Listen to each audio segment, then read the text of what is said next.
오늘도 여러분에게 질문을 던집니다. 당신은 하나님을 정말로 알고 계십니까? 하나님을 알고 계시냐? 그러면 네, 압니다. 그럴 테지만 진짜 압니까? 라는 대답에는 조금 생각을 하셔야 됩니다. 왜냐하면 중요한 전제가 있기 때문에 그렇습니다.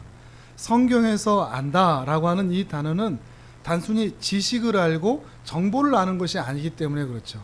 우리가 예를 들어서 어떤 유명인을 안다, 어떤 정치인을 안다, 어떤 연예인을 안다, 그리고 그 연예인을 좋아한다 라고 한다고 해서 우리는 안다라고 표현을 하지만 성경에서는 그것을 안다라고 하지를 않습니다.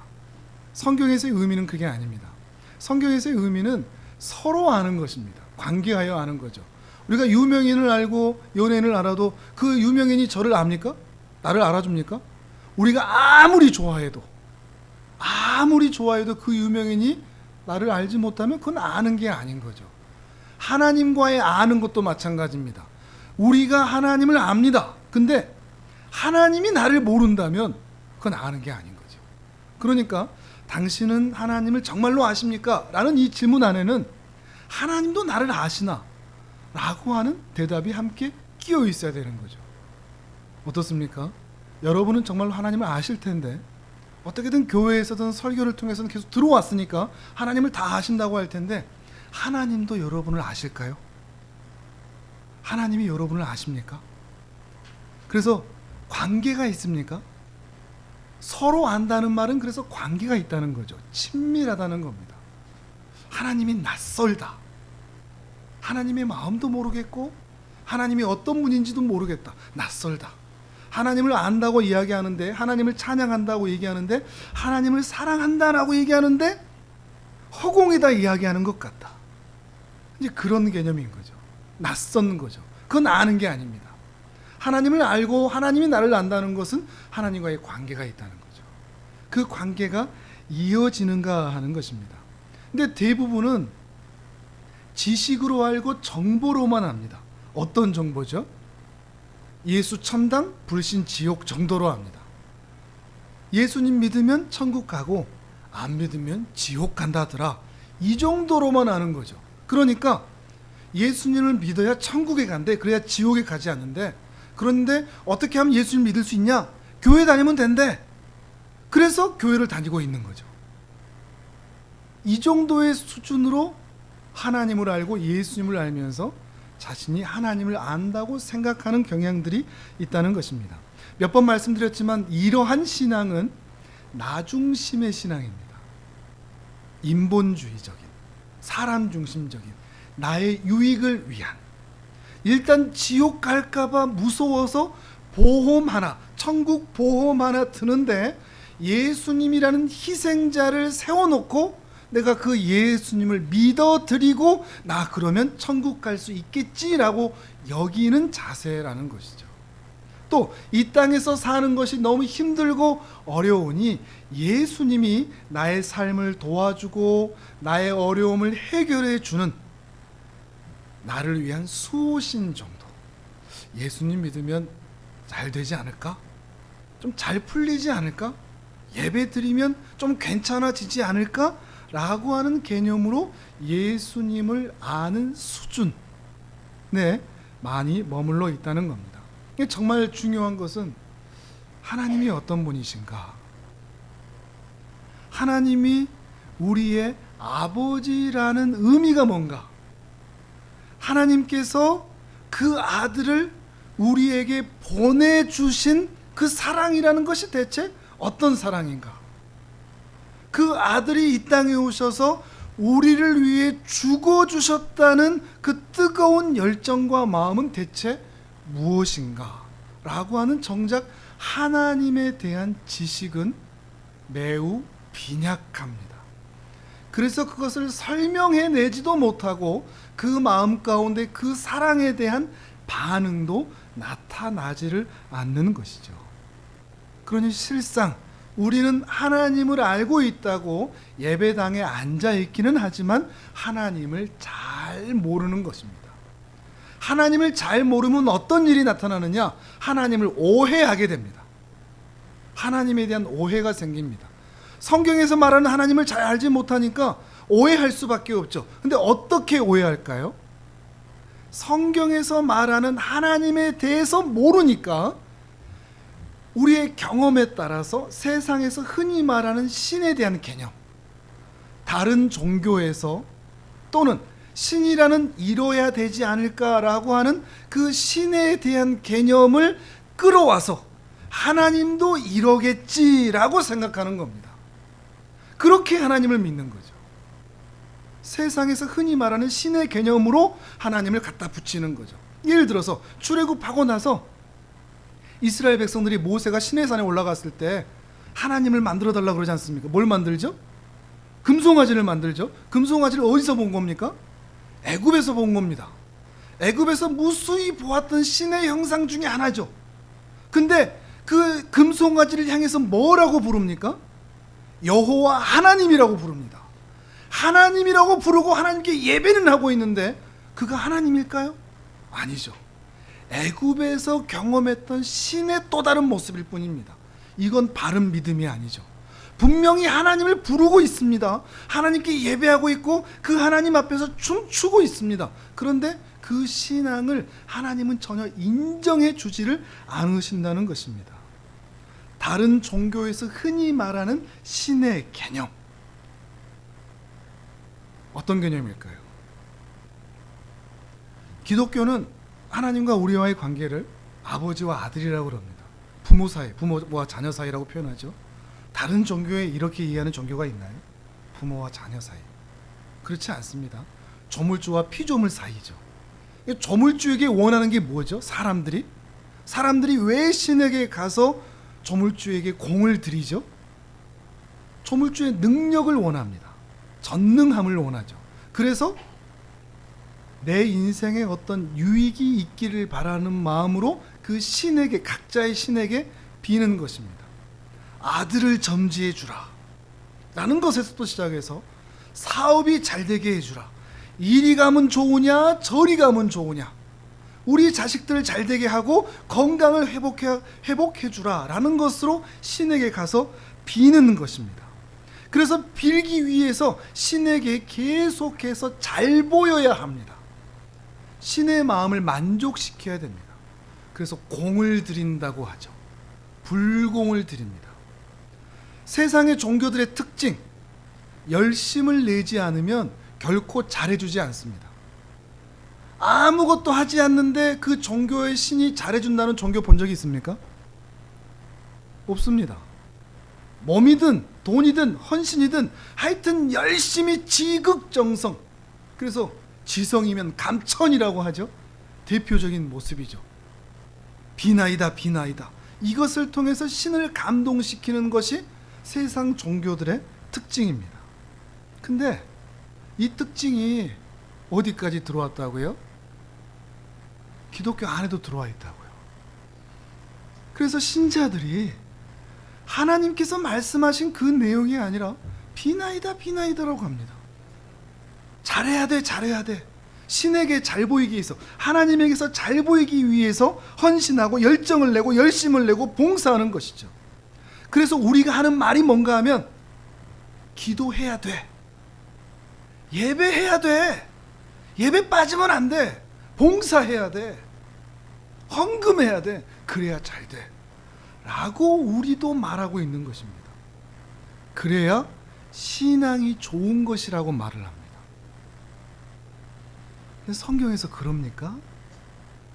하나님께서 우리에게 그렇게 말씀하신 적이 있습니까? 세상 종교는 열심을 내야만 해주지만 기독교는 값없이 오라고 했습니다. 열심을 내지 않아도 하나님의 자녀인 것 때문에 하나님은 은혜 베풀어 주시는 하나님이라고 했습니다. 근데 신자들이 그걸 안 믿습니다. 그러면 안 되지, 기도해야지.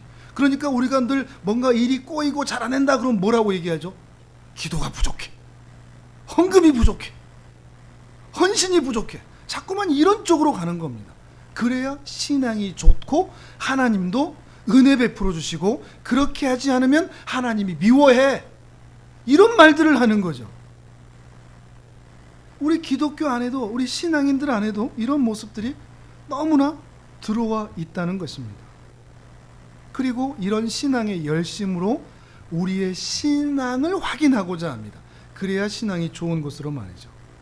그렇게 하다 보니까 하나님에 대해서는 너무나 빈약한 겁니다. 하나님을 잘 모릅니다.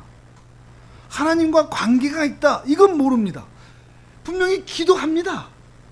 찬양도 하고 예배도 드리고, 근데 하나님은 잘 모릅니다. 뭐 어디서 뭐 들어주셨겠지, 예배 받아주셨겠지. 하나님이 너무나 늘 낯섭니다. 가깝지가 않습니다. 계속해서 열정과 열심으로 갈 수밖에 없는 겁니다. 최선을 다하자라고 갈 수밖에 없는 거죠. 근데 신앙은 열심의 문제가 결코 아니라는 것입니다. 오늘 본문을 그런 의미를 생각하면서 다시 한번 읽어볼까요? 로마서 10장 2절 3절을 우리 다시 읽습니다. 시작. 내가 증언하노니 그들이 하나님께 열심이 있으나 올바른 지식을 따르는 것이 아니니라. 하나님의 의를 모르고 자기 의를 세우려고 힘써 하나님의 의에 복종하지 아니하였느니라. 아멘. 사도 바울이 하는 말이죠. 유대인들은 하나님께 대한 엄청난 열심이 있었다고 말합니다. 근데 그 열심이 어떤 열심이라고요? 올바르지 않은 지식에서 나온 열심이라는 거죠. 그 열심은 잘못된 열심이라는 거죠. 금송아지 섬기는 것과 똑같다는 것을 말합니다. 물론 신앙생활에서 열심이 필요 없다는 말이 아닙니다. 순서라는 거죠. 열심히 앞세우는데, 열심은 앞세우는데 하나님은 모르는 것은 잘못된 열심이라는 거죠. 바른 지식 위에 세워진 아름다운 열심은 주님께서도 기뻐하십니다. 하나님을 바르게 알고 자원하는 마음으로 기뻐하여 하나님을 섬기고 사랑하는 열심은 권장할 만합니다. 그렇게 열심을 내면 좋습니다. 열정을 갖고 신앙생활하는 것은 아름답습니다. 그런데 바르지 않은 지식, 세상에서 흔히 말하는 신에 대한 개념으로 하나님을 잘못 섬길 때 그 섬김은, 그 열심은 오히려 위험합니다. 독이 됩니다. 교회를 무너뜨립니다. 3절에도 그러죠. 자기를 죽이는 겁니다. 자기 의를 세우는 거죠. 자기 자랑이 이어진다는 것입니다. 열심히 있는 사람이 교만하지 않기가 어렵습니다. 한계 많은 사람이 교만하기가 쉽습니다. 자랑하기가 쉽습니다. 자기 의를 세우려고 하나님의 의에는 복종하지 아니하는 것이죠. 사도 바울이 그것을 너무나 잘합니다. 왜냐하면 사도 바울 자신이 그랬거든요. 우리가 알듯이 사도 바울은 정말 열정이 있었던 사람입니다. 얼마나 많은 지역을 다니고 얼마나 많은 교회를 세우고 얼마나 많은 사람들을 주께로 이끌었습니까? 그런 대단한 열정의 사람이었습니다. 근데 그 열정이 하나님께 인정받지 못할 때가 있었습니다. 사도 바울이 그것을 너무나 잘하는 거죠. 갈라디아서 말씀 한번 볼까요? 화면을 보시면서 같이 한번 읽어봅니다. 시작. 내가 이전에 유대교에 있을 때 행한 일을 너희가 들었거니와 하나님의 교회를 심히 박해하여 멸하고 내가 내 동족 중 여러 연갑자보다 유대교를 지나치게 믿어 내 조상의 전통에 대하여 더욱 열심히 있었으나. 아멘. 사도 바울의 열심은 예수 믿기 전에도 엄청났습니다. 그래서 연갑자보다, 동년배보다, 자기 동년배들 중에 누구보다도 열심히 있었다고 얘기합니다. 지나치게 믿었다 그러죠. 여러분 이렇게 지나치게 열심을 내보신 적이 있습니까? 사도 바울은 누구보다도 열심을 내었다고 그럽니다. 근데 그 열심이 13절에서 뭐라고 그럽니까? 그 열심이 어떻게 나타나죠? 하나님의 교회를 심히 박해하고 멸하는 것으로 나타났다는 것입니다. 오히려 무너뜨린 거죠. 교회를 무너뜨렸던 것입니다. 빌립보서 말씀도 한번 볼까요? 빌립보서 3장 6절도 읽어봅니다. 시작. 열심으로는 교회를 박해하고 율법의 의로는 흠이 없는 자라. 아멘. 자기의 열심으로 교회를 박해했던 것입니다. 하나님의 성도들을 죽이는 데 열심이었던 거죠. 곧 바르지 못한 지식 위에 세워진 열심은 교회도 무너뜨리고 자기 자신도 죽이는 위험한 열심이 될 수 있다는 것을 말하고 있는 것입니다. 그의 열심이 하나님께서 인정하실 만한 열심이 된 것은 예수 믿고 나서인 거죠. 바른 지식 위에 세워진 그 열심을 드디어 하나님께서는 받아주시는 것입니다.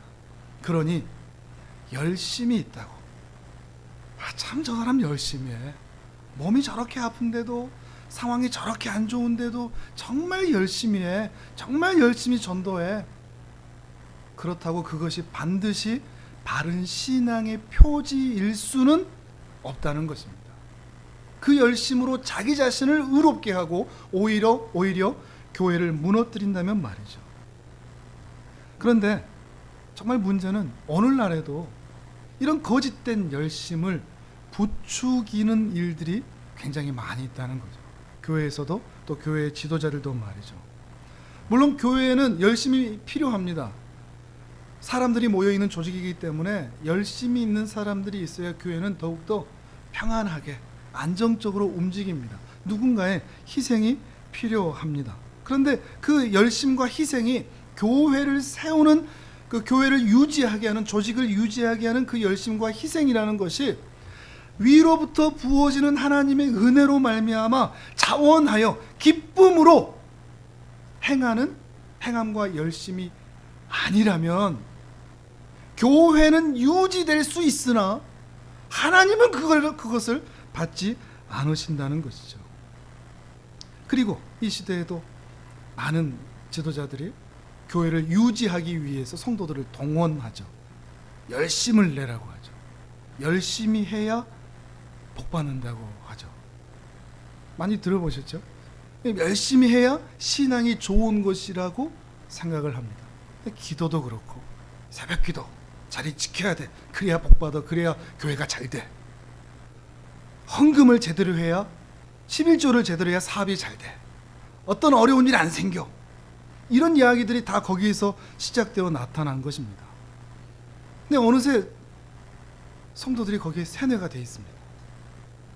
그렇다고 생각합니다. 여러분 그렇게 알고 있지 않습니까? 열심히 해야 신앙이 좋다라고 생각하고 있지 않습니까? 열심을 안 내면 뭔가 이상한 것 같은, 교회 생활을 해보신 분들은 아마 그런 마음 가지실 겁니다. 열심을 내게 만들지 않으면 내가 마치 신앙이 안 좋은 것 같은, 하나님과의 관계가 좋은데, 하나님과의 관계가 좋고 이웃과의 관계가 좋은데 교회를 위해서, 하나님 나라를 위해서 내가 뭔가 봉사하고 있지 않으면 내 신앙이 안 좋은 것 같은 생각이 들지 않습니까? 내가 뭔가 기여한 게 없다면 내가, 내 신앙이 나락으로 떨어져 있는 것 같은, 하나님께 너무나 부끄러운 생각 들지 않습니까? 그렇다면 여러분은 어쩌면 세뇌 당해 있을지도 모릅니다. 하나님에 대해서 오해하고 있는 거죠. 하나님은 그런 분이 결코 아니라는 것입니다. 이러한 열심은 참된 신앙의 증거라고 볼 수 없다는 거죠. 바른 지식 위에 세워진 자원하는 마음으로, 기쁨으로, 만족과 즐거움으로 행하는 열심이라야 교회를 세우고 자신을 주 앞에 인도하며 하나님께 인정을 받는 그런 신앙과 열심이 될 수 있다는 것입니다. 그렇다면 먼저 이 참된 지식이라고 단정할 수 없는 것, 바른 지식이 아닌 것, 좀 전에 세상에 대한 신개념에 대한 말씀을 드렸죠. 또 교회 안에 있는 몇 가지를 또 말씀을 드리도록 하겠습니다. 반드시 이것을 안다고 해서 참된 지식을 알고 있다라고 말할 수 없는 것. 첫 번째가 좀 의외일 수 있습니다. 성경에 대한 지식. 교리나 신학에 대한 지식을 가지고 있다고 할지라도 반드시 하나님에 대한 바르고 참된 믿음을 가지고 있는 것은 아닐 수도 있다. 대표적으로 누가 그럴까요? 바리새인과 서기관들이죠. 성경 엄청나게 알거든요. 외우기까지 한단 말이죠. 근데 그 지식이 메시아가 이 땅에 오셨을 때 그 메시아를 알아보지 못하는 죽은 지식이었습니다. 그 어마어마한 지식이 자기 영혼도 살리지 못하고 자기 옆에 있는 사람도 지옥으로 이끄는 지식이었습니다. 그런 지식을 말하는 것입니다. 그런데 이렇게 바른 지식이 없는데도 하나님에 대한 바른 지식을 가지고 바른 신앙을 가지고 있지 않은데도 경건의 모양은 가질 수 있습니다. 바리새인과 서기관들이 기도하는 모습들이 있었죠. 기도할 수도 있고 11조를 할 수도 있고 봉사를 할 수도 있고 율법을 잘 지킬 수도 있습니다. 바른 지식이 없는데도 외적인 종교적인 행위들은 나타날 수 있다는 거죠. 고린도전서 말씀 한번 같이 한번 볼까요? 13장 2절 화면을 보면서 같이 읽습니다. 시작. 내가 예언하는 능력이 있어 모든 비밀과 모든 지식을 알고 또 산을 옮길 만한 모든 믿음이 있을지라도 사랑이 없으면 내가 아무것도 아니요. 아멘. 예언하는 능력이 있다고 할지라도 얼마나 엄청난 은사입니까? 예언하는 능력이 있다고. 사도 바울은 아무것도 아니랍니다. 성경의 모든 비밀을 안다. 성경에 있는 내용뿐만 아니라 그 안에 비밀들까지 다 안다. 엄청난 지식이 있다. 거기다가 산을 옮길 만한 믿음까지 있다. 대단한 믿음 아닙니까? 그러면 사람들이 우와 정말 저 사람은 대단하다 할 수 있을 것인데 소용이 없다. 뭐가 없으면? 사랑이 없으면. 사랑이 없다는 말이 뭐겠습니까? 바른 지식을 통하여 우리가 지금까지 해온 대로 거룩한 감정이 나타나지 않는다면, 지식이 필요 없다는 이야기가 아니죠. 그 성경의 지식이 죽은 감정으로 머물러 있으면 그건 문제가 되는데, 그거는 하나님께 인정받을 수 없는데, 그 성경의 지식이 우리 안에 자리 잡아서 성령님을 통하여 거룩한 감정으로 나타나게 될 때, 사랑함으로 나타나게 될 때에만 그 지식이 쓸모 있는 가치 있는 지식이 된다 말하는 것입니다. 분명히 말씀드리지만 성경을 많이 알 필요 없다 이렇게 들으시면 안 되는 내용입니다. 성경은 열심히 배워야 됩니다. 왜냐하면 성경이 그 믿음의 기초 시작점이 되기 때문에 그렇습니다. 그런데 정보로만 지식으로만 알고 있는 것은 문제라는 거죠. 어떻게 그걸 확인하느냐? 여러분이 주일 예배를 드리고 나서 또 오후에 성경 공부를 하고 나서 또 매일 말씀 묵상을 하고 나서 수요 기도회 말씀을 듣고 나서 그 들은 말씀이 이런 거구나 지식이 하나 늘었느냐 아니면 거룩한 감정이 일어나느냐, 우리가 이렇게 살면 안 되는구나, 이런 삶의 모습으로 나아가야 되는구나, 하나님은 이런 분이시구나 라고 하는 감정들이 일어나는가 그렇지 않은가를 보셔야 된다는 겁니다. 지식으로 머물러 있느냐, 정보 하나 아는 것으로 늘어나는 것으로 만족하고 있느냐, 우리의 마음이 예배를 드리고 말씀을 들을수록 하나님께로 끌려가고 있느냐, 이것을 보셔야 한다는 것입니다. 우리 영혼의 거룩한 감정을 자극하고 있는가 하는 거죠. 또 하나는 하나님의 말씀을 탐욕적으로 오용하는 부분적인 지식입니다. 좀 말이 어려운데, 탐욕적으로 오용을 하는 부분적인 말씀의 지식. 쉽게 얘기하면 듣고 싶은 것만 듣는다는 겁니다. 성경에서 내가 듣고 싶은 거, 하나님이 나를 사랑하신대, 심판 이런 건 안 듣습니다. 사랑하신대, 잘 되게 해주신대, 위로해 주신대, 이런 것만 듣는다는 거죠. 말씀에 대한 편식이죠. 지난주에도 그 당신은 사랑받기 태어난 사람 그 찬양 말씀드리면서 몇 가지 말씀을 드렸죠. 우리 자신만을 위한 인본주의적인, 인간적인 그런 편향적인 말씀에 대한 편식이 있다는 것입니다. 내가 죄를 지었지만 하나님은 용서하신 하나님이시니까 괜찮을 거야, 넘어가 버리는 거죠. 지금 힘든 시간을 경험하고 있는데 하나님께서 반드시 역전시켜 주실 거야, 잘 되게 해 주실 거야, 이런 말씀들 좋아하죠. 하나님은 내 인생에 대해서, 우리 자녀에 대한 인생에 대해서 크고 놀라운 위대한 계획을 가지고 계실 거야. 그 앞에 꼭 크고 위대한 이런 게 꼭 붙어야 되죠. 그런 계획을 가지고 계실 거야. 내 시작은 미미하지만 내 끝은 심히 장대하리라. 이런 말들을 우리는 편식을 하는 거죠. 갖다 붙여서 쓰는 거죠. 그것은 하나님의 말씀을 이용하는 것입니다. 사랑하는 게 아니고요, 이용해 먹는 것이죠. 우상처럼 대하는 겁니다. 내 인생을 위한 수호신으로 하나님을 대할 뿐인 거죠. 그럴 때에는 하나님이 나에게 잘 대해줄 때만 하나님을 사랑합니다. 잘 대해줄 때만, 좋은 일이 있을 때만.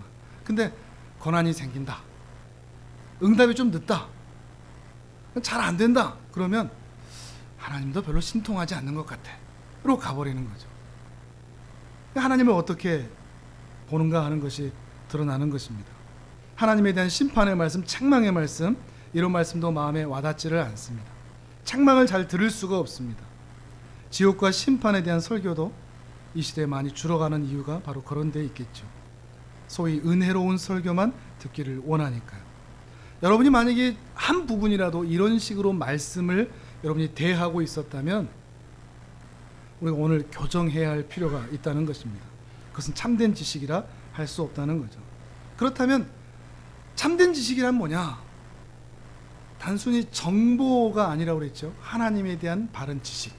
단순히 정보가 아니라고 그랬죠. 요한복음 17장 3절을 같이 한번 읽어볼까요? 이 말씀이 참 중요합니다. 여러분 외우실 수 있다면 이 말씀은 외우시면 좋을 것 같습니다. 요한복음 17장 3절 같이 읽어봅니다. 시작. 영생은 곧 유일하신 참 하나님과 그가 보내신 자 예수 그리스도를 아는 것이니이다. 아멘. 어떻게 보면 앞뒤 말씀이 안 맞거든요. 영생은 그럼 뭐라고 뒤에 붙어야 됩니까? 불로장생이다 이래야 되죠. 그렇죠? 영원히 산다 이래야 되죠. 근데 앞뒤가 안 맞습니다. 영생은, 영원한 인생은 여기 얘기해놓고 뜬금없는 말, 하나님과 예수님을 아는 것이다 라고 얘기를 하고 있습니다. 어떤 의미겠습니까? 이 영생이라는 의미, 기독교의 가치는 그저 불로장생하고 영원히 사는 것이 아니라는 거죠. 죄인의 문제가 해결되지 않은 채 평생 살아봐야 무슨 소용이 있습니까? 날마다 비참한 마음으로 죄를 쫓아가는 마음으로 영원히 살아봐야 어떤 가치가 있겠습니까? 영원한 의미, 영원한 생명의 참된 가치의 시작은 우리 인생의 주인이시요 우리를 죄에서 구원하신 하나님과 그의 아들 예수 그리스도를 아는 것에부터 시작하는 것입니다. 시작할 뿐만 아니라 영원한 생명 동안 계속해서 그 하나님과 예수님을 알아가는 것입니다. 안다라고 정지된 게 아닙니다. 나 하나님 알아로 끝나는 게 아니라 영원한 생명 동안 계속해서 이 하나님을 더욱 알아가는 것이죠. 그것은 오늘 다르고 내일 다르는 거죠. 어떤 사람들은 이 오늘이라는 시간을 아유 어제와 똑같은 시간, 내일도 뭐 오늘과 별거 없겠지, 똑같습니다. 그런데 이 의미를 아는 사람은 어제가 다르고 오늘이 다릅니다. 분명히 똑같은 하루 24시간입니다. 그런데 오늘도 하나님과 동행하여 하나님을 알아가니 오늘이 새로운 것이죠. 전혀 살아보지 못한 오늘 때문인 거죠. 내일에도 내일에 대한 기대가 있는 것이죠. 하나님에 대한 그 알아감 때문인 것입니다. 그 하나님이 나에게 어떠한 은혜를 베풀어 주시는가, 이것이 가장 사모할 만한 영생이며 바른 지식이라 얘기하고 있는 것입니다. 이 하나님을 아는 지식이 얼마나 고상하고 좋으면 사도 바울은 빌립보에서 이렇게 이야기를 합니다. 빌립보서 3장 8절의 말씀을 같이 한번 읽어볼까요? 시작. 또한 모든 것을 해로 여김은 내 주 그리스도 예수를 아는 지식이 가장 고상하기 때문이라. 내가 그를 위하여 모든 것을 잃어버리고 배설물로 여김은 그리스도를 얻고. 아멘. 세상에 수많은 지식이 있는데 그 중에 가장 고상한 지식, 그것은 내가 하나님을 알고 있다 하는 것입니다. 이게 너무 소중하다는 것이죠. 그러니까 다른 것들은 해로 여긴다고 얘기합니다. 배설물처럼 여긴다고 이야기를 합니다. 세상에 우리가 알아가야 할 지식들이 얼마나 많이 있습니까? 우리의 삶을 살아가는데, 우리의 삶을 영위해야 되는데 배워야 할 것들이 얼마나 많이 있습니까? 근데 그 수많은 것들 중에 가장 고상하고 귀한 지식은 우리 하나님을 아는 것, 우리 주 예수 그리스도를 아는 지식이라고 이야기를 하는 거죠. 그 지식이 얼마나 소중한가. 얼마 전에 그런 예를 들어드렸죠. 이제 치매가 되는데 딱 한 가지만 기억할 수 있다. 그러면 어떤 것을 가장 소망한다고요? 하나님 아는 거. 그러니까 다른 건 다 잊어버려도 하나님을 아는 그 믿음만은 영원히 가지고 싶다. 이런 마음으로 주님에 대한 믿음을 갖게 되는 것입니다. 구원받은 하나님의 자녀들은 이러한 하나님을 감각하는 영혼의 감각이 되살아나는 것입니다. 시편 34편 8절의 말씀을 또 같이 읽어봅니다. 시작. 너희는 여호와의 선하심을 맛보아 알지어다. 그에게 피하는 자는 복이 있도다. 아멘. 다윗은 그 영혼의 감각, 영혼의 미각으로 하나님의 선하심을 맛보아 안다 그럽니다. 그의 인생을 살아 가다 보니까 어제보다 오늘 더, 오늘보다 또 내일도 하나님이 얼마나 선하신지, 그저 성경에 나와 있는 지식, 정보가 아니라 매일매일 하나님이 얼마나 아름다운지, 매일매일 하나님이 얼마나 너무나 좋은지, 모든 만물이 하나님을 찬양하고 있는 것 같고, 모든 상황들이 하나님께서 나에게 속삭이고 말씀하시는 것 같고, 뒹구는 낙엽에도 하나님께서 말씀하시는 게 있는 것 같고, 내리는 비에도 하나님께서 속삭이시는 것 같고, 그런 하나님의 아름다우신 일하심, 그 탁월하심이 느껴지기 시작하는 거죠. 영혼의 감각, 영혼의 미각들이 있는가 하는 거죠. 와, 하나님이 너무 맘나다, 너무 좋다, 그런 마음이 일어나는 것입니다. 음식의 맛을 참 잘하시는 분들도 있지 않습니까? 아, 이 맛은 참 맛있다, 저것은 참 맛있다, 그런 분들은 그렇게 맛있는 것들을 먹을 때 정말 좋아하지 않습니까? 그런 것처럼 하나님에 대한 감각들, 시시때때로 하나님에 대한 영혼의 감각이 일어나는 것입니다. 지식이, 여러분이 말씀을 통하여 배운 그 지식이 여기까지 가느냐 하는 것입니다. 그 감각까지. 단순히 성경 공부하는데 나이가 먹어서 이제 다 잊어먹어버려, 이게 아니라는 거죠. 그래도 괜찮은 겁니다. 몰라도 괜찮은 겁니다. 잘 이해되지 않아도 괜찮은 겁니다. 그런데 그렇게 배워가고 알아가는 것들이 하나님에 대한 영혼의 감각으로 이어지는가 하는 것이죠. 이렇게 감각이 깨어난 사람들은 이제 우주의 중심이 바뀌어 갑니다. 그전에는 누구 중심이었죠? 나 중심이죠. 나 중심. 우주의 중심이 납니다. 내가 태양입니다. 내 배우자도, 내 부모도, 자녀도 내 중심으로 돌아가야 됩니다. 내 말 잘 들어야 됩니다. 근데 이제 바뀌게 됩니다. 누구로? 하나님으로. 하나님으로 우주의 중심이 바뀌는 거죠. 가정의 중심이 하나님이고, 내 직장에서, 내 일상에서, 일터의 중심에서도 하나님이고, 어떻게 살아가야 되는지도 그 모든 지혜와 그 인도하심을 받는 건 역시도 하나님 중심으로 바뀌어 가는 것입니다. 그것이 아름다운 영혼의 감각을 가진 사람의 모습인 것이죠. 이렇게 올바른 지식은 반드시 그 사람의 영혼에 영향을 미칩니다. 그래서 그 영혼에 은혜로운 감정, 거룩한 감정을 불러 일으킨다는 것입니다. 하나님의 말씀을 배우면 배울수록 우리의 심령에서 하나님을 보게 하는 그 일들이 자주 일어나게 되고, 성령님께서 내 안에서 하나님을 사랑하게 하고 하나님을 바라보게 만든다는 것입니다. 하나님의 아름다우심을 경험하게 되는 거죠. 그리고 하나님을 생각하면 기뻐하게 된다는 거죠. 웨스트민스터 소요리 문답 제1문 제1답, 화면을 보시면서 같이 한번 볼까요? 제가 1문을 읽으면 여러분이 답을 읽어주시면 됩니다. 사람의 제1되는 목적이 무엇입니까? 제1되는 목적은 하나님을 영화롭게 하고 하나님을 영원토록 즐거워하는 것입니다. 아멘. 이것은 명령이 아닙니다. 신자에게는 그냥 그렇게 되어가는 겁니다. 하나님께 영광 올려드리는, 늘 나의 의를 세우느라고 하나님의 의에 복종하지 않았던 인생이 하나님께 영광 올려드리는 거죠. 우주의 중심이 이제 하나님으로 바뀌니까 말이죠. 그리고 하나님이 너무나 기쁜 겁니다. 즐거운 것이죠. 또한 이런 올바른 지식은 진리에 대한 확신을 줍니다. 성경이 유일한 진리다. 하나님이 살아계신다. 하나님이 온 세상을 만드셨다 라고 하는 확신을 갖게 합니다. 요한일서 4장 13절도 함께 읽어봅니다. 시작. 그의 성령을 우리에게 주심으로 우리가 그 안에 거하고 그가 우리 안에 거하시는 줄을 아느니라. 아멘. 이게 또 안다라는 게 나오죠. 아느니라. 성령님이 내 안에 계셔서 성령님이 내 안에 계시고 내가 그 안에 계시는 것을 안다. 안다. 이제 나도 안다. 바른 지식 안에 있다면 이제 여러분도 아는 겁니다. 내가 주님 안에 있구나. 주님이 또 내 안에 있구나. 이거 확신에 찬 믿음이라는 거죠. 흔들리지 않는. 신앙은 바른 지식 위에 여러분이 세워져 있다면 긴가민가 하지 않습니다. 맞는가 틀리는가, 있는가 없는가 그러지 않습니다. 확신에 찬 믿음으로 서 있을 수밖에 없다는 것입니다. 이제 말씀을 맺습니다. 그러면 여러분, 바른 지식 위에 뜨거운 열정을 가진 삶을 사실 수 있기를 바랍니다. 바른 지식에 근거한 뜨거운 열정을 가진 삶, 그 믿음의 삶. 중요한 것은 순서라고 했죠. 그 순서가 바르게 세워져 있기를 간절히 소망하는 거죠.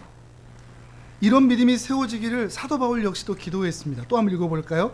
빌립보서 1장 9절 10절입니다. 시작. 내가 기도하노라 너희 사랑을 지식과 모든 총명으로 점점 더 풍성하게 하사 너희로 지극히 선한 것을 분별하며 또 진실하여 허물 없이 그리스도의 날까지 이루고. 아멘. 이게 우리 모두의 기도 제목이 되기를 바랍니다. 저 역시도 여러분을 향한 기도의 제목이고 우리 서로가 또한 그렇게 기도하는 것이죠. 바른 지식과 총명으로 더욱더 풍성하게 되어오는 것, 진리를 분별하고 하나님을 사랑하고 이웃을 사랑하는 데까지 나아가는 것입니다. 이 은혜가 우리 모두에게 있어지기를 바랍니다. 그래서 우리 마음에 거룩한 감정이 다 오르는 것이죠. 부활하신 주님께서 엠마오로 가는 제자들에게 보여주신 일이 또한 그것이거든요. 말씀 한번 또 읽어볼까요? 마지막으로 읽어보면 누가복음 24장 32절 같이 읽습니다. 시작. 그들이 서로 말하되 길에서 우리에게 말씀하시고 우리에게 성경을 풀어주실 때 우리 속에서 마음이 뜨겁지 아니하더냐 하고. 아멘. 이 은혜가 있기를 바랍니다. 말씀을 들음으로 바른 지식 위에 세워짐으로 거룩한 감정으로 나아가는 것, 하나님에 대한 사랑으로 나아가는 것, 하나님이 너무 좋은 것, 더 이상 낯설지가 않은 것, 더 이상 낯설지가 않은 것, 하나님 안에 있는 게 너무 행복한 것, 즐거운 것, 그 마음이 뜨겁기까지 한 것, 거기까지 나아가는 뜨거운 바른 지식의 믿음이 세워진 뜨거운 열정의 사람들이 되시기를 주님의 이름으로 축복합니다. 아멘.